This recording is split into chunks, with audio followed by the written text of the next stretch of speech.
नमस्कार, आप देख रहे हैं खबरदार। मैं हूं आपके साथ चित्रा त्रिपाठी। सबसे पहले खबरों को खबरदार के लेंस से दिखाते हैं आपको। कोरोना की दूसरी लहर के कहर में आई नरमी के बाद अब देश ने अनलॉक होना शुरू कर दिया है। दिल्ली में सोमवार से अनलॉक पार्ट 2 की शुरुआत हो जाएगी। महाराष्ट्र ने भी 5 चरणों में अनलॉक का प्लान पेश किया है, लेकिन सभी राज्य लॉकडाउन में छूट देने से पहले काफी सावधानी बरत रहे हैं। अनलॉक के दौर में कोरोना के दोबारा तेज होने के डर से आज हम आपको खबरदार करेंगे।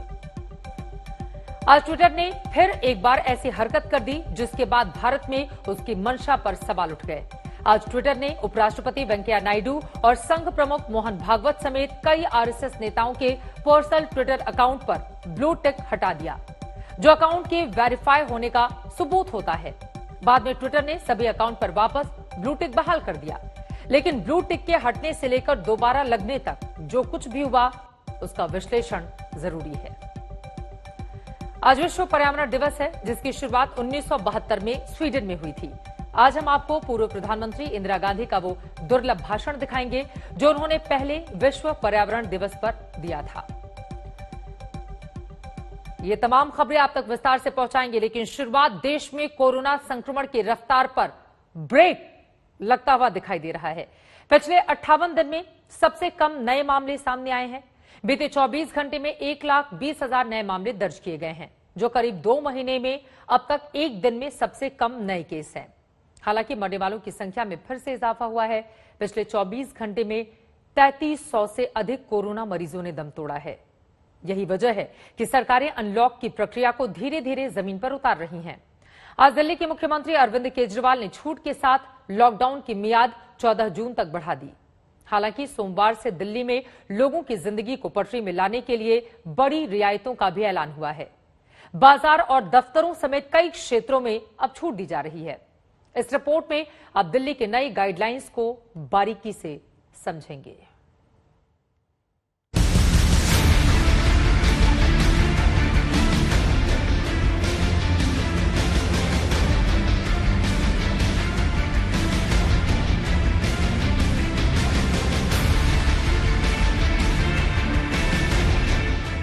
दिल्ली में दूसरी लहर थोड़ी कमजोर पड़ी नहीं कि कोरोना कर्फ्यू के ताले खोलने का ऐलान हो गया।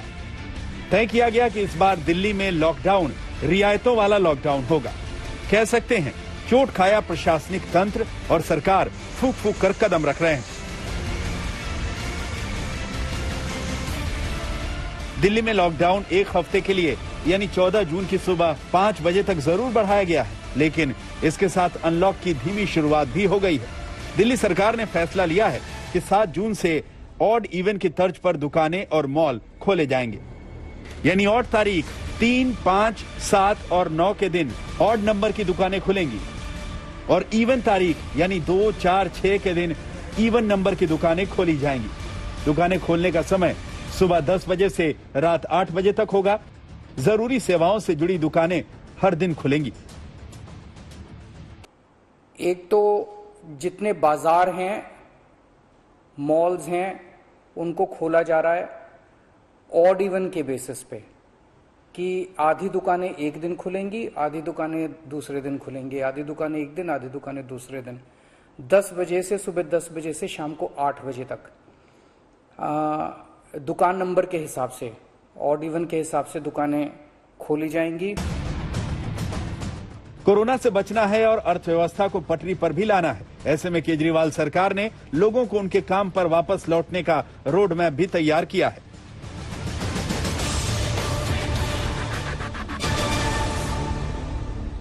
निजी दफ्तर 50% क्षमता के साथ खोले जाएंगे। सरकारी दफ्तरों में ग्रुप ए कैटेगरी के अफसर 100% काम पर लौटेंगे, जबकि बाकी ग्रुप के 50% अफसर और कर्मचारी काम करेंगे। जरूरी सेवाओं में 100% कर्मचारी काम करेंगे। कोरोना की स्थिति अभी कंट्रोल में है। पिछले 24 घंटे में लगभग 400 के करीब केस आए हैं। ये जरूरी है कि अगर कोरोना की स्थिति बेहतर हो रही है तो अर्थव्यवस्था को वापस पटरी पे लाना भी बहुत जरूरी है। बाजार, दुकानें, दफ्तर से ताला खुला तो सार्वजनिक परिवहन पर से भी पाबंदी हटनी ही थी। केजरीवाल सरकार ने मेट्रो सेवा बहाल करने के आदेश दिए। हालांकि मेट्रो फिलहाल आधी क्षमता के साथ चलेंगी। कोरोना संकट के बाद अब दिल्ली के सामने सबसे बड़ी चुनौती है आर्थिक संकट से निपटने की। यही वजह है कि दिल्ली में धीरे धीरे ही सही लेकिन बड़ी राहतें दी जा रही हैं।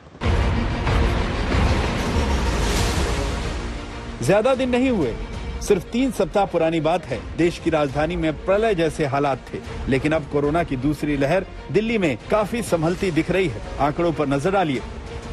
दिल्ली में लॉकडाउन लागू होने के अगले ही दिन यानी 20 अप्रैल को सबसे ज्यादा 28,395 मरीज संक्रमित हुए थे, जबकि 4 जून को नए मरीजों की संख्या घटकर 523 हो गई है। राजधानी दिल्ली में 3 मई को सबसे ज्यादा 448 मौतें दर्ज हुई थी। वहीं 4 जून को कोरोना से जान गंवाने वालों की संख्या 50 रह गई। यही वजह है कि सरकार ने कोरोना मरीजों की घटती तादाद को देखते हुए लॉकडाउन में रियायतें देने का फैसला किया है। लेकिन दूसरी लहर के साथ हाथ जला चुका सिस्टम तीसरी लहर की आहट से भी बेचैन दिखा। हाल ही में IIT दिल्ली ने कोरोना के अगले खतरे का संभावित मॉडल पेश किया था, जिसमें 3 स्थितियों की संभावना बताई गई थी। सबसे ज्यादा भयानक तीसरी स्थिति है, जिसके मुताबिक तीसरी लहर में हालात दूसरी लहर से 60% ज्यादा बिगड़ सकते हैं। रोजाना नए मरीजों की तादाद 45,000 के पार पहुंच सकती है। ऐसी स्थिति में रोजाना ऑक्सीजन की जरूरत 944 टन हो सकती है, जबकि दूसरी लहर में ऑक्सीजन की रोजाना जरूरत 590 टन थी, वो भी पूरी नहीं हो पा रही थी। यही वजह है कि मुख्यमंत्री समझा रहे थे कि तीसरी लहर से निपटने के लिए तैयारी अभी से की जा रही है। थर्ड वेव कहा जा रहा है, एक्सपर्ट्स कह रहे हैं कि थर्ड वेव आएगी, कब आएगी, कितनी भयावह होगी, इसके बारे में किसी को कोई जानकारी नहीं है। अगली पीक 37,000 एक्सपर्ट्स के साथ बात करके, ऑफिसर्स के साथ बात करके, सबके साथ बात करके कि 37,000 पीक मान के इसकी तैयारी शुरू की जाए। कैलकुलेशंस किए जा रहे हैं कि अगर 37,000 की पीक आती है तो कितने बेड्स की जरूरत पड़ेगी, कितने ICU की जरूरत पड़ेगी, कितने उसमें से बच्चों वाले होने चाहिए, कितनी ऑक्सीजन की जरूरत पड़ेगी। कोरोना की घातक दूसरी लहर में राजधानी दिल्ली का मंजर अब भी डराता है। ऑक्सीजन के लिए तड़पते लोग, एक अस्पताल से दूसरे अस्पताल भटकते मरीज, टेस्ट के लिए लैब में लंबी लंबी कतारें, मेडिकल स्टोर से नदारद दवाएं। ऐसे में अगर सरकारें सबक ले लें तो आम लोगों की जिंदगी जरूर बच जाएगी, खासकर तब जबकि कोरोना की तीसरी लहर में बच्चों पर भी ज्यादा खतरा होने की संभावना जताई गई है। ऐसे में कोई जोखिम उठाना बहुत घातक होगा। लेकिन जरूरी ये है कि तैयारी में दिल्ली को केंद्र सरकार का भरपूर साथ भी मिले। दिल्ली से सुशांत मेहरा के साथ पंकज जैन, आज तक। हालांकि स्कूल, कॉलेज और दूसरे शैक्षणिक संस्थान अभी बंद रहेंगे। जिम, स्पा, स्टेडियम और स्पोर्ट्स कॉम्प्लेक्स भी बंद रहेंगे। इसके साथ ही साप्ताहिक बाजारों पर भी पाबंदी जारी रहेगी। सिर्फ राजधानी दिल्ली ही नहीं, कोरोना पर काफी हद तक काबू पाने वाले कई राज्यों ने भी अनलॉक की तैयारी शुरू कर दी है। महाराष्ट्र ने तो अनलॉक के लिए बाकायदा 5 लेवल का प्लान तैयार किया है, ताकि धीरे धीरे सूबे में छूट दी जाए। हर लेवल के नियम कायदे अलग हैं। जहां खतरा ज्यादा है वहां छूट कम है। सरकार की कोशिश है कि संक्रमण को पूरी तरह से रोका जाए और इस बीच लोगों की जिंदगी को फिर से पटरी पर लाया जा सके। कोरोना लिस्ट में टॉप पर बने हुए महाराष्ट्र में अब तस्वीर कुछ बदली हुई नजर आ रही है। अस्पतालों में नए संक्रमित मरीजों की संख्या कम हो रही है। ऑक्सीजन की मारामारी लगभग खत्म हो चली है। रिकवरी रेट भी बढ़ गया है। जून महीने के शुरुआत में ही मुंबई में कोरोना के नए मरीजों की संख्या 1,000 से नीचे आ गई है। सिर्फ मुंबई में ही नहीं, पूरे महाराष्ट्र में मरीजों की संख्या तेजी से कम हुई। लिहाजा उद्धव सरकार ने राज्यों में अनलॉक की तैयारी शुरू कर दी है, जो सोमवार यानी 7 जून से लागू होगी। इसके लिए महाराष्ट्र सरकार ने गो स्लो नीति बनाई है, जिसके तहत 5 लेवल प्लान तैयार किया गया है। हर लेवल के लिए अलग गाइडलाइन है। कोरोना के संक्रमित जिलों में अलग अलग लेवल रखा गया है। सबसे पहले 5 लेवल का मतलब समझिए। लेवल 1, जहां पॉजिटिविटी रेट 5% और ऑक्सीजन बेड 25% से कम है। लेवल 2, पॉजिटिविटी रेट 5% और ऑक्सीजन बेड की संख्या 25% से 40% के बीच है। लेवल 3, पॉजिटिविटी रेट 5 से 10% और ऑक्सीजन बेड 40% से अधिक खाली। लेवल 4, पॉजिटिविटी रेट 10 से 20% और ऑक्सीजन बेड की संख्या 60% से ज्यादा खाली। लेवल 5, रेड जोन, जहां पॉजिटिविटी रेट 20% से ज्यादा है। पूरे महाराष्ट्र को 5 कैटेगरी में बांटने का काम किया है। एक कैटेगरी वो है जहां पे पॉजिटिविटी रेट 5% से कम है और बेड ऑक्सीजन जो है वो 25% से कम ऑक्यूपाइड है, वो पहली कैटेगरी में। दूसरी कैटेगरी है जिसमें 5% से कम है लेकिन बेड ज्यादा ऑक्यूपाइड है। इसी तरह से 5 तरह की कैटेगरी बनाई गई है जिसके तहत बड़े पैमाने पर रिलैक्सेशन दिए गए हैं। सूबे के हर जिले को अलग अलग लेवल में बांटा गया है। लेवल 1 में अहमदनगर, चंद्रपुर, धुले, गोंदिया, जलगांव, जालना, लातूर, नागपुर, नांदेड़ और यवतमाल। यहाँ रेस्टोरेंट्स, मॉल, थिएटर, मैदान, गार्डन, जिम, सैलून और ऑफिस पूरी क्षमता से शुरू होंगे। लेवल 2 में हिंगोली, नंदुरबार, अहमदनगर जैसे शहर रखे गए हैं। यहाँ 50% क्षमता से रेस्टोरेंट, मॉल, थिएटर, मैदान, गार्डन, जिम, सैलून काम करेंगे, जबकि सार्वजनिक सेवा भी पूरी क्षमता से शुरू होगी। लेवल 3 में मुंबई, ठाणे, नासिक, औरंगाबाद, अकोला, अमरावती, भंडारा, बीड, गढ़चिरौली, उस्मानाबाद, पालघर, परभणी, सोलापुर, वर्धा और वासिम शामिल है। यहाँ अत्यावश्यक दुकानें सुबह 7 बजे से दोपहर 2 बजे तक खुली रहेंगी। दूसरी दुकानें 7 से 12 बजे तक खुलेंगी। शनिवार और रविवार को सिर्फ जरूरी सेवा को छूट मिलेगी। सरकारी दफ्तर और प्राइवेट दफ्तरों में 50% क्षमता को अनुमति दी गई। लेवल 4 में पुणे, बुल्ढाना, कोल्हापुर, रायगढ़, रत्नागिरी, सांगली, सातारा और सिंधुदुर्ग शामिल है। इमरजेंसी दुकानें सुबह 7 से दोपहर 12 बजे तक खुली रहेंगी। दफ्तर 25% क्षमता के साथ खुल सकेंगे।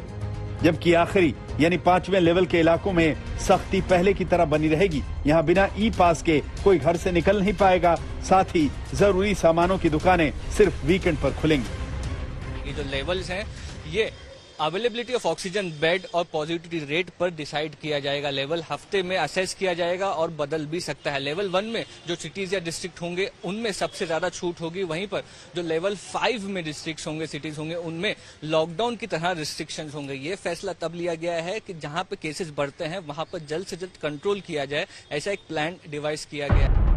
मुंबई समेत महाराष्ट्र के दूसरे हिस्से में कोरोना की दूसरी लहर कंट्रोल होती दिख रही है। हालांकि खतरा अभी पूरी तरह कम नहीं हुआ है। इसका अंदाजा रोजाना मिल रहे कोरोना के नए मरीजों की संख्या से लगाया जा सकता है। जहां 4 मई को महाराष्ट्र में 891 मरीजों की मौत हुई थी, वहीं 4 जून को 1377 लोग कोरोना के शिकार हुए। अच्छी बात यह है कि नए मरीजों की संख्या घटी है। 4 अप्रैल को जहां 57,000 कोरोना के नए केस मिले, वहीं 4 जून को ये घटकर 14,000 पर पहुंच गए हैं। यही वजह है कि धीरे धीरे महाराष्ट्र में लॉकडाउन में ढील दी जा रही है। ऐसा नहीं कि जो आज एक कैटेगरी में है वो एक में बना रहेगा। हर सप्ताह जायजा लेके उसकी कैटेगरी बदलती रहेगी। लोगों को समझना पड़ेगा। लापरवाही ज्यादा की गई तो 5 नंबर के कैटेगरी में जा सकते हैं। पूरी तरह से स्ट्रिक्ट लॉकडाउन जिलों में लागू हो सकता है। अनलॉक का मतलब ये नहीं कि लोग मास्क ना लगाएं। अनलॉक का मतलब ये नहीं कि लोग डिस्टेंस मेंटेन ना करें। कोविड प्रोटोकॉल को पूरी तरह से लागू रखना पड़ेगा। लेकिन देश के दूसरे हिस्से से महाराष्ट्र आने जाने वाले लोगों को अब भी RT-PCR टेस्ट कराना अनिवार्य होगा। सरकार कोई जोखिम नहीं उठाना चाहती। यही वजह है कि फेज वाइज ढील दी जा रही है ताकि हालात पर नजदीक से नजर रखी जा सके। मुंबई से मुस्तफा शेख के साथ आज तक ब्यूरो। ऐसा लगता है कि ट्विटर के भारत में दिन अच्छे नहीं चल रहे हैं। नई गाइडलाइंस का पालन ना करने को लेकर वो पहले से ही भारत सरकार की रडार पर है और आज तो ट्विटर ने बैठे बिठाए भारत सरकार से पंगा ले लिया। दरअसल आज जैसे ही खबर वेरीफाई हुई कि भारत के उपराष्ट्रपति वेंकैया नायडू के पर्सनल अकाउंट को ट्विटर ने अनवेरीफाई कर दिया है और उसे ब्लू टिक हटा लिया है, तो ट्विटर के खिलाफ सरकार से लेकर आम लोगों की नाराजगी बढ़ गई, जिसके बाद ट्विटर ने उपराष्ट्रपति नायडू के अकाउंट पर दोबारा ब्लू टिक लगा दिया। लेकिन फिर आरएसएस के कई नेताओं के ट्विटर अकाउंट को अनवेरीफाइड कर दिया गया और फिर शाम होते होते दोबारा ब्लू टिक बहाल कर दिए गए। तो अब 2 सवाल हैं।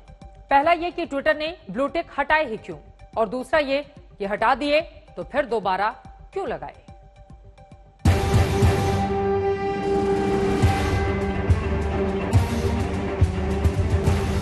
ट्विटर ने उपराष्ट्रपति वेंकैया नायडू के पर्सनल अकाउंट से ब्लू टिक हटाया, लेकिन 2 ही घंटे के अंदर दोबारा से लगा दिया। उपराष्ट्रपति के ट्विटर अकाउंट के अनवेरिफाइड होने से लेकर दोबारा वेरीफाई होने के बीच बहुत कुछ हो गया। ट्विटर अपने ही यूजर्स और बीजेपी समर्थकों के निशाने पर आ गया। कुछ लोगों ने इसे संवैधानिक पद पर बैठे व्यक्ति का अपमान बताया, कुछ ने ट्विटर पर पक्षपात का आरोप लगाया, किसी ने तो इसे राष्ट्रीय अपमान बता दिया और तो और इसे ट्विटर द्वारा भारत के संविधान पर हमला तक करार दिया गया। और ऐसा करने वालों में ट्विटर के ब्लू बैज वाले यानी वेरीफाइड यूजर्स भी थे और अनवेरीफाइड यूजर्स भी। हर कोई ब्लू बैज हटाने को लेकर ट्विटर पर लाल पीला हो गया। ट्विटर जैसे ऐसे बिहेव कर रहे हैं जैसे ईस्ट इंडिया कंपनी करती थी। पैसा तो यहां से कमाओ और यहीं के लोगों को गरियाओ और भारत की संप्रभुता और भारत की स्वाधीनता या भारत पर हमला करने वाले लोगों को पनाह देते रहो। भारतीय जनता पार्टी और भारतीय जनसंघ आजादी से लेकर आज तक देश के अंदर आदर्शवाद की राजनीति के लिए खड़ा है और हमें किसी की ब्लू टिक होने से ना होने से भारतीय जनता पार्टी के संघ के राष्ट्रवादी विचार के प्रवाह को कोई नहीं रोक सकता। हर कोई कह रहा था कि आखिर ट्विटर ने इतनी जुर्रत कैसे की, लेकिन ट्विटर ने कहा कि उसे ये जुर्रत अपनी पॉलिसी से मिली। ट्विटर का कहना है कि ब्लू टिक पॉलिसी के तहत अकाउंट कम से कम 6 महीने से एक्टिव होना चाहिए, जबकि उपराष्ट्रपति वेंकैया नायडू के पर्सनल अकाउंट से आखिरी बार करीब 11 महीने पहले जुलाई 2020 में ट्वीट किया गया था। ट्विटर का कहना है कि उपराष्ट्रपति ने लंबे समय से ट्विटर पर लॉगिन भी नहीं किया था, इसीलिए ऑटोमेटिक तरीके से ब्लू टिक हटा होगा। ट्विटर के मुताबिक जब कंपनी के अधिकारियों तक ये विवाद पहुंचा तो उन्होंने मैनुअल तरीके से उपराष्ट्रपति के पर्सनल अकाउंट पर ब्लू टिक लौटा दिया। अब इसे ट्विटर के मन में भारत के उपराष्ट्रपति के प्रति सम्मान कह लें या सरकार का दबाव, लेकिन कुछ ही घंटों में वेंकैया नायडू का पर्सनल अकाउंट दोबारा से वेरीफाइड हो गया। भारतीय सरकार कह रही है कि आप एक सर्विस प्रोवाइडर हैं, इंटरमीडियरी हैं, लिहाजा भारतीय साइबर लॉ का, भारतीय कानून का पालन करें, खास तौर पर भारतीय सूचना प्रौद्योगिकी रूल्स 2021 का पालन करें। ट्विटर का कहना है कि आपके रूल्स में बहुत सारे ग्रे जोन्स हैं, तो वो कह रहा है मैं कोशिश तो कर रहा हूं अप्लाई करने के लिए, लेकिन मुझे थोड़ा समय चाहिए। उपराष्ट्रपति के ट्विटर अकाउंट पर तो ब्लू टिक लौट आया, लेकिन साथ ही साथ आरएसएस के कई बड़े नेता जिनके अकाउंट को ट्विटर ने अनवेरीफाइड किया। हालांकि बाद में संघ प्रमुख मोहन भागवत समेत सभी आरएसएस नेताओं के अकाउंट पर भी ब्लू टिक बहाल हो गया। लेकिन इस कंफ्यूजन को लेकर ट्विटर ने जो तर्क दिए हैं, वो कहते हैं कि लंबे वक्त तक इन एक्टिव अकाउंट के अलावा उन लोगों के ब्लू बैज भी हटाए जा सकते हैं जो बिना नोटिस के यूजर नेम बदलें। संबंधित व्यक्ति उस पोजीशन पर ना रहे जिसके लिए उसका अकाउंट वेरीफाई किया गया था, या लगातार ट्विटर की यूजर पॉलिसी का उल्लंघन किया जा रहा हो, तो इन परिस्थितियों में ब्लू टिक बिना किसी नोटिस के हटा दिया जा सकता है। अब यदि ब्लू टिक हटा है तो इसका भी एक कारण जो है वो ट्विटर को बताना चाहिए किस कारण से ये ब्लू टिक हटाया गया है। ये मुझे ऐसा लगता है कि एक प्रकार का डिजिटल सामंतवाद है जो ट्विटर जैसी कंपनीज जो है वो भारत में चलाना चाहती हैं, और सामंतवाद तो ईस्ट इंडिया कंपनी का भी भारत में नहीं चल पाया था। पहले ब्लू टिक हटना और फिर दोबारा लगा देने के बीच और बाद में भी लोगों ने ट्विटर को आईना दिखाना जारी रखा।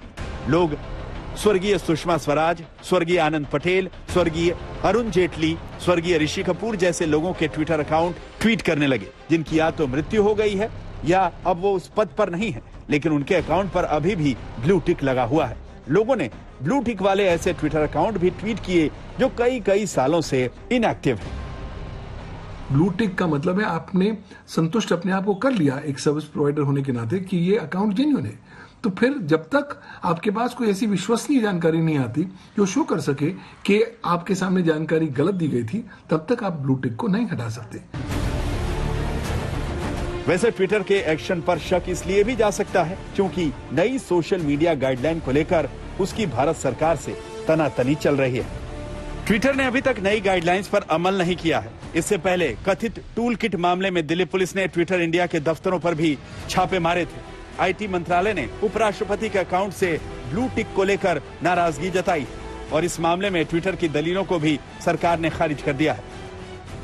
All I can say is the government has certain rules which apply to everyone. We expect all these social media platforms to comply with that. Twitter के खिलाफ देश में पहले से ही गुस्सा था और अब और बढ़ गया है और सरकार के साथ साथ लोगों में भी ट्विटर की पॉलिसी को लेकर असंतोष फैल रहा है और ट्विटर पर सख्त से सख्त एक्शन की मांग उठ रही है। दिल्ली से हिमांशु मिश्रा के साथ आज तक ब्यूरो। दरअसल ट्विटर जिस ब्लू टिक पॉलिसी का हवाला दे रहा है, उस पॉलिसी को ट्विटर ने हाल ही में दोबारा लागू किया है, जिसके लिए उसे भारत सरकार ने ही निर्देश दिया था। फरवरी में केंद्र सरकार ने जो सोशल मीडिया गाइडलाइंस जारी की थी, उसमें ब्लू टिक का नियम भी था। केंद्र ने सोशल मीडिया प्लेटफॉर्म्स को कहा था कि वो यूजर्स को अपना अकाउंट वेरीफाई करने की सुविधा दें। गाइडलाइंस के मुताबिक ब्लू टिक से यूजर्स के फॉलोअर्स को ये पता चलेगा कि वो सही व्यक्ति के अकाउंट को फॉलो कर रहे हैं या नहीं। इसके बाद ही ट्विटर ने 3 साल पहले सस्पेंड किए गए अपने अकाउंट वेरिफिकेशन प्रोग्राम को 2 हफ्ते पहले ही शुरू किया है, जिसके जरिए लोग अपना अकाउंट वेरीफाई करवा सकते हैं। लेकिन ब्लू टिक देने को लेकर भी ट्विटर के कुछ नियम हैं। ट्विटर इस वक्त 6 कैटेगरी के यूजर्स को तत्काल ब्लू टिक की फैसिलिटी दे रहा है, जिसमें सरकार और मंत्री, कंपनी, ब्रांड या संगठन, न्यूज ऑर्गेनाइजेशन और पत्रकार, एंटरटेनमेंट इंडस्ट्री से जुड़े हुए लोग, स्पोर्ट्स और गेमिंग, सोशल एक्टिविटीज और समाज को प्रभावित करने की शख्सियत रखने वाले लोग शामिल हैं।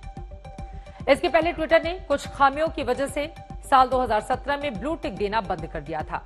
ट्विटर ने अब इन समस्याओं को हल करने के लिए नए नियम बनाए हैं, जैसे कि जिन यूजर्स का प्रोफाइल 6 महीने से ज्यादा वक्त से इनएक्टिव है, जिन अकाउंट्स में यूजर की प्रोफाइल तस्वीर नहीं लगी हुई है, जिन अकाउंट्स में यूजर्स का नाम और जन्म की तारीख नहीं है, जिन यूजर्स की वेरीफाइड ईमेल आईडी और फोन नंबर अपडेट नहीं है और जिन यूजर्स का अकाउंट 12 महीने से 7 दिन से ज्यादा सस्पेंड रहा हो, ऐसे यूजर्स के ब्लू बैज ऑटोमेटिक तरीके से हटाए जाने का सिस्टम ट्विटर ने लागू कर दिया।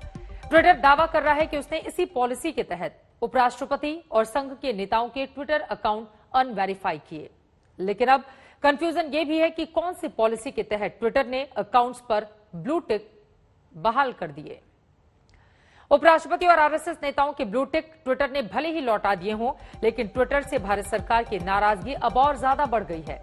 भारत सरकार ने सोशल मीडिया के लिए नई जारी गाइडलाइंस के पालन के लिए ट्विटर को फाइनल नोटिस के साथ साथ आखिरी चेतावनी भी जारी कर दी है। नोटिस में आईटी मंत्रालय की ओर से कहा गया है कि ट्विटर 26 मई से सोशल मीडिया के लिए लागू की गई शर्तों का तुरंत पालन करे। अगर ट्विटर ऐसा नहीं करता है तो सरकार भी ट्विटर पर कानूनी कार्रवाई कर सकती है। आईटी मंत्रालय ने कहा है कि अगर ट्विटर इस फाइनल नोटिस का पालन नहीं करता है तो उसे नियमों के मुताबिक जुर्माना के लिए तैयार रहना चाहिए। सरकार ने ट्विटर को आगाह किया है कि अगर वो इन नियमों का पालन करने में नाकाम रहता है तो वो आईटी एक्ट के तहत मिली कानूनी दायित्व से छूट को गवा देगा। साथ ही उसे आईटी कानून और अन्य आईपीसी प्रावधानों के तहत कार्रवाई के लिए तैयार रहना होगा। हालांकि नोटिस में यह नहीं बताया गया है कि नियमों का पालन करने की डेडलाइन क्या है, लेकिन केंद्र सरकार के तेवर अब और ज्यादा सख्त हो गए हैं, जिसको लेकर कुछ दिन पहले आज तक को दिए गए इंटरव्यू में केंद्रीय आईटी मंत्री रविशंकर प्रसाद ने भी सोशल मीडिया कंपनियों को वार्निंग दी थी। भारत की डिजिटल संप्रभुता पर कोई समझौता नहीं होगा। ईस्ट इंडिया कंपनी का जमाना चला गया, जिनका मोटो था कि मुनाफा तो भारत से कमाएंगे, कानून इंग्लैंड का लगेगा। इससे अधिक मुझे कुछ नहीं कहना है, लेकिन भारत का कानून और भारत के संविधान का पालन आपको करना पड़ेगा। आप ये नहीं कहेंगे कि हम सिर्फ अमेरिका के कानून से गाइडेड होंगे या सिर्फ हम अपने कानून से गाइडेड होंगे। एक ग्रीवांस रिड्रेसल ऑफिसर, शिकायतकर्ता पदाधिकारी को अपॉइंट करने में क्या यूपीएससी की परीक्षा करानी पड़ती है क्या, आईएएस की तरह? एक नोडल ऑफिसर और एक कंप्लायंस ऑफिसर को नियुक्त करने में कोई दिक्कत होती है क्या आपको? क्या मतलब है इसका? ये मैं आप उनसे आग्रह भी करूंगा कि यह आपका दायित्व है, इस बात को आप समझें और कृपया करके भारत की डिजिटल संप्रभुता को हल्के में न लें। यह बात मैं बहुत विनम्रता से कहना चाहता हूं। भारत सरकार की बार बार चेतावनी देने के बावजूद ट्विटर नई गाइडलाइंस को मानने के लिए तैयार नहीं है और अब ट्विटर को आखिरी चेतावनी देनी पड़ी है। लेकिन नाइजीरिया की सरकार ने बिना कोई चेतावनी दिए ही देश में ट्विटर को बैन कर दिया है।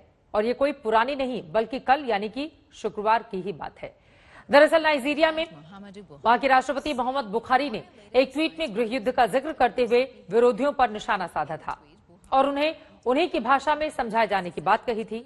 इस ट्वीट को 1 जून को ट्विटर ने अपनी गाइडलाइंस का उल्लंघन बताकर डिलीट कर दिया था, जिसके बाद 4 जून को नाइजीरियाई सरकार ने ट्विटर पर अनिश्चितकाल तक के लिए प्रतिबंध लगा दिया।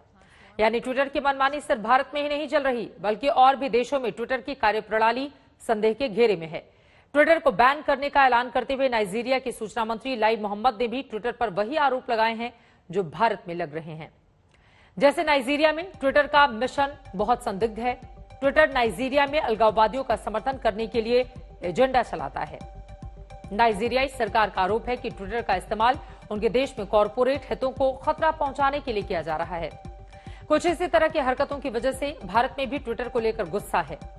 सरकार ने ट्विटर को आखिरी चेतावनी तो दी है, लेकिन सोशल मीडिया पर ऐसे कई लोग हैं जो कह रहे हैं कि अगर नाइजीरिया ट्विटर पर बैन लगा सकता है तो भारत क्यों नहीं। वैसे सोशल मीडिया प्लेटफॉर्म्स की मनमानी से दुनिया का सबसे ताकतवर देश अमेरिका भी अछूता नहीं है। फेसबुक ने पूर्व राष्ट्रपति डोनाल्ड ट्रंप के अकाउंट पर लगाई अनिश्चितकालीन पाबंदी को हटाकर इसे सिर्फ 2 साल तक सीमित कर दिया है। यानी ट्रंप के फेसबुक अकाउंट पर प्रतिबंध अब 7 जनवरी 2023 तक रहेगा। इसका मतलब यह है कि अगली बार यानी 2024 में होने वाले अमेरिकी राष्ट्रपति चुनाव से पहले ट्रंप फेसबुक पर अपनी वापसी कर सकते हैं। जनवरी में यूएस कैपिटल पर हुई हिंसा से पहले और बाद में ट्रंप ने कई ऐसे फेसबुक पोस्ट किए थे जिन्हें फेसबुक ने नियमों का गंभीर उल्लंघन बताया था, जिसके बाद फेसबुक और इंस्टाग्राम ने ट्रंप के अकाउंट्स पर अनिश्चितकालीन पाबंदी लगाई थी, जिसे अब सिर्फ 2 साल कर दिया गया है। अब फेसबुक के इस फैसले को लेकर अमेरिका में भी सवाल उठ रहे हैं। ऐसा लगता है जैसे सोशल मीडिया कंपनियों ने पूरी दुनिया में किसी देश के नियम न मानने की पॉलिसी अपनाई हुई है। इसीलिए सोशल मीडिया प्लेटफॉर्म्स की नकेल कसने की जरूरत सिर्फ भारत में ही नहीं बल्कि कई देशों में महसूस की जा रही है। आगे बढ़ते हुए कुछ और खबरें। आज विश्व पर्यावरण दिवस है। हर साल 5 जून को दुनिया भर में इसका आयोजन किया जाता है, जिसका उद्देश्य लोगों को पर्यावरण के प्रति जागरूक करना है। विश्व पर्यावरण दिवस की शुरुआत वर्ष 1972 में संयुक्त राष्ट्र संघ की तरफ से की गई थी, जिसका आयोजन स्वीडन की राजधानी स्टॉकहोम में हुआ था। आप इस वक्त अपनी टीवी स्क्रीन पर पहले विश्व पर्यावरण दिवस की तस्वीर देख रहे हैं, जिसमें भारत की तरफ से तत्कालीन प्रधानमंत्री स्वर्गीय इंदिरा गांधी शामिल हुई थी और उन्होंने अपने भाषण में पर्यावरण से जुड़ी चिंताओं को पर पूरी दुनिया को संबोधित किया था। It is clear that the environmental crisis which is confronting the world will profoundly alter the future destiny of our planet. No one amongst us, whatever our status, strength or circumstance, see that when it comes to the depletion of natural resources and environmental pollution, the increase of one inhabitant in an affluent country at his level of living is equivalent to an increase of many Asians, Africans or Latin Americans at their current material levels of living. पर्यावरण से जुड़ी जिन चुनौतियों को लेकर विश्व पर्यावरण दिवस की शुरुआत की गई थी, आज भी दुनिया उन चुनौतियों से जूझ रही है। लेकिन अब सभी देश पर्यावरण को लेकर ज्यादा जागरूक हुए हैं। पर्यावरण की बेहतरी के प्रयासों में जो देश सबसे ज्यादा योगदान दे रहे हैं, उनमें भारत भी शामिल है। आज पीएम मोदी ने विश्व पर्यावरण दिवस पर देश और दुनिया को संदेश दिए हैं। आज विश्व पर्यावरण दिवस के अवसर पर भारत ने एक और बड़ा कदम उठाया है। इथेनॉल सेक्टर के विकास के लिए एक विस्तृत रोड मैप आज अभी मुझे जारी करने का सौभाग्य मिला है। देश भर में इथेनॉल के उत्पादन और वितरण से जुड़ा महत्वाकांक्षी E100 पायलट प्रोजेक्ट भी पुणे में लॉन्च किया गया है। मैं पुणे वासियों को बधाई देता हूं, पुणे के मेयर को बधाई देता हूं। हम अपने तय लक्ष्यों को समय पर हासिल कर पाएं, इसके लिए मैं बहुत बहुत शुभकामनाएं देता हूं।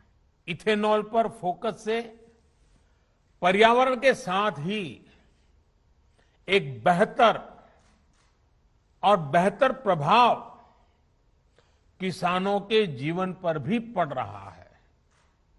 आज हमने पेट्रोल में 20% इथेनॉल ब्लेंडिंग के लक्ष्य को 2025 तक पूरा करने का संकल्प किया है। हर साल विश्व पर्यावरण दिवस की एक थीम होती है, उसी थीम के तहत पर्यावरण दिवस मनाया जाता है। इस बार इसकी थीम है इकोसिस्टम रिस्टोरेशन, पारिस्थितिकीय तंत्र की बहाली, जिसके लिए जरूरी है कि हम ज्यादा से ज्यादा पेड़ पौधे लगाएं। यही मैसेज देने के लिए आज कई राज्यों के मुख्यमंत्रियों ने पौधारोपण करके विश्व पर्यावरण दिवस मनाया। मध्य प्रदेश के मुख्यमंत्री शिवराज सिंह चौहान, उत्तराखंड के सीएम तीरथ सिंह रावत और झारखंड के मुख्यमंत्री हेमंत सोरेन ने पौधारोपण करके लोगों को ज्यादा से ज्यादा पौधे लगाने के लिए प्रेरित किया। कोरोना की दूसरी लहर से जूझ रहे लोगों तक फ्री मेडिकल सुविधा पहुंचाने के लिए, मुहैया कराने के लिए आज तक ने एक मुहिम शुरू की है। डॉक्टर्स, नर्स और दवाओं के साथ चलते फिरते आज तक कोरोना क्लिनिक को हरी झंडी दिखाई गई। फिलहाल यूपी और बिहार में आज तक कोरोना क्लिनिक जरूरतमंदों को अपनी सेवा देगा। इस वक्त कोरोना के महासंकट से जूझ रहा है, लेकिन महामारी को हराने के लिए आज तक ने एक खास पहल की है। यूपी और बिहार में महामारी से जूझ रहे जरूरतमंद लोगों तक फ्री डॉक्टरी सेवा और जरूरी मेडिकल सुविधा मुहैया कराने के लिए चलते फिरते आज तक कोरोना क्लिनिक को हरी झंडी दिखाई गई।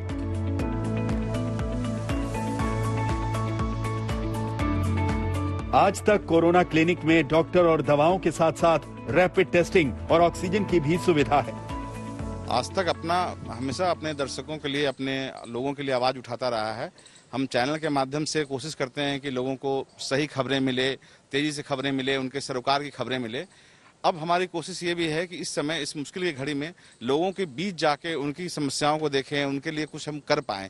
इसी कोशिश के तहत हम लोग ये गाड़ियां भेज रहे हैं और ये इसमें खास जोर हमारा जो है वो टेस्टिंग पे होगा। हम चाहते हैं कि गांव के लोगों का ज़्यादा से ज़्यादा टेस्टिंग हो, और ताकि जो भी मामला अभी वेव्स लग रहा है कम हो रहा है, लेकिन फिर भी हमारी कोशिश है कि ये टेस्टिंग के जरिए यदि और जो एक तरह से माहौल पहले से पता चल जाए कि गाँव की स्थिति ठीक है।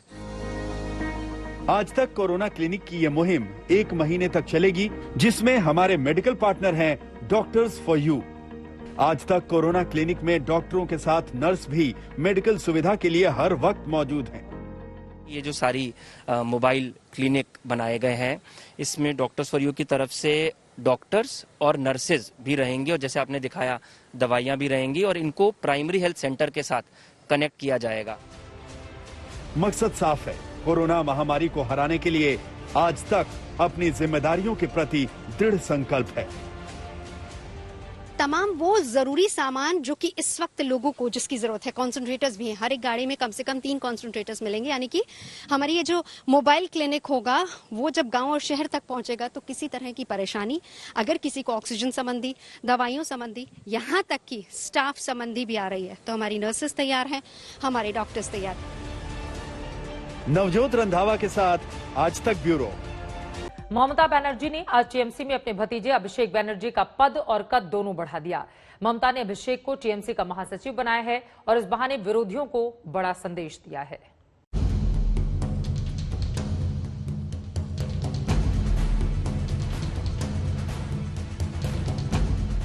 बंगाल चुनाव में जब ममता के खिलाफ बीजेपी ने दलबल से मोर्चा खोल रखा था, तो ऐसे दौर में उनके भतीजे अभिषेक बनर्जी मजबूती से दीदी के साथ खड़े नजर आए। जब एक एक कर टीएमसी के तमाम बड़े नेता पार्टी से नाता तोड़ रहे थे, तो अभिषेक बनर्जी साए की तरह ममता के साथ खड़े रहे। बंगाल में टीएमसी की बड़ी जीत हुई और इस जीत में अभिषेक बनर्जी की भूमिका बेहद अहम मानी गई। यही वजह है कि अब बंगाल चुनाव के बाद तृणमूल कांग्रेस की पहली बैठक में ममता बनर्जी ने पार्टी में अभिषेक बनर्जी का कद और पद दोनों बढ़ा दिया है। मुख्यमंत्री ममता बनर्जी की अगुवाई में तृणमूल कांग्रेस की बैठक में पार्टी में कई बड़े बदलाव किए गए और अभिषेक बनर्जी को टीएमसी का महासचिव बनाया गया। इससे पहले अभिषेक तृणमूल कांग्रेस की यूथ विंग के अध्यक्ष थे। अभी पद सयोनी घोष को सौंपा गया है। इसके साथ काकोली घोष दास्तीदार को टीएमसी महिला मोर्चा का अध्यक्ष बनाया गया है। पार्टी में अभिषेक बनर्जी का पद बढ़ाने के साथ ममता बनर्जी ने विरोधियों और टीएमसी छोड़ने वालों को भी जवाब दे दिया है, क्योंकि चुनाव से ठीक पहले पार्टी छोड़ने वाले कई नेताओं ने अभिषेक बनर्जी की कार्यशैली पर सवाल उठाए थे। चुनाव प्रचार के दौरान बीजेपी ने अभिषेक बनर्जी पर भ्रष्टाचार का आरोप लगाया था और इस मुद्दे को भी जोर शोर से उठाया था। कोयला तस्करी मामले में अभिषेक बनर्जी सीबीआई की जांच के रडार पर आए थे और जांच एजेंसी ने उन्हें सम्मन भी किया था। बंगाल में चुनावी जीत के बाद भी बीजेपी के खिलाफ ममता बनर्जी के तेवर कम नहीं हुए हैं। हाल ही में मुख्य सचिव के मुद्दे पर ममता और केंद्र आमने सामने आ चुके हैं। वहीं कोरोना वैक्सीनेशन के सर्टिफिकेट पर मोदी की जगह ममता की तस्वीर से पश्चिम बंगाल सरकार और बीजेपी में एक और टकराव शुरू हो गया है, जिस पर बीजेपी और टीएमसी आमने सामने हैं। पूरा दुनिया देख रहा है कि भारत जैसा एक इतना बड़ा डेमोक्रेसी, 130 करोड़ जनता, इसका नेता नरेंद्र दामोदर दास मोदी कैसे लीड कर रहे हैं, कैसे ये पेंडेमिक के खिलाफ अपने लड़ाई जारी रखा है। वो सिर्फ विरोध करने का कारण ये सब बोल रही है। तृणमूल कांग्रेस की सरकार के पास जितना वैक्सीन है वो जनता को मुहैया कराने के लिए तृणमूल कांग्रेस के पास कोई इंफ्रास्ट्रक्चर नहीं है। अगर देश की प्राइम मिनिस्टर ये कर सकता है, why can the chief minister वो भी कर सकती है, because she is also an elected chief minister. उनके पूरा हक है कि ये जो वैक्सीन लगाया जा रहा है, इस वैक्सीन को गवर्नमेंट खुद परचेज किए है। सेंट्रल गवर्नमेंट तो आप वैक्सीन तो देते नहीं हो, हम मांगते देते नहीं हो एडिक्वेट नंबर ऑफ वैक्सीन, और ऊपर से आप इस तरह का पॉलिटिक्स करते हो। मुद्दा कोई भी हो, मौका कोई भी हो, ममता बनर्जी बीजेपी पर हमले का कोई मौका नहीं छोड़ रही हैं और अब अभिषेक बनर्जी को पार्टी में आगे कर उन्होंने अपनी नई चाल भी चल दी है। आज तक ब्यूरो। इसी खबर के साथ खबरदार में आज के लिए बस इतना ही। देश और दुनिया की बाकी खबरों के लिए आप देखते रहिए आज तक।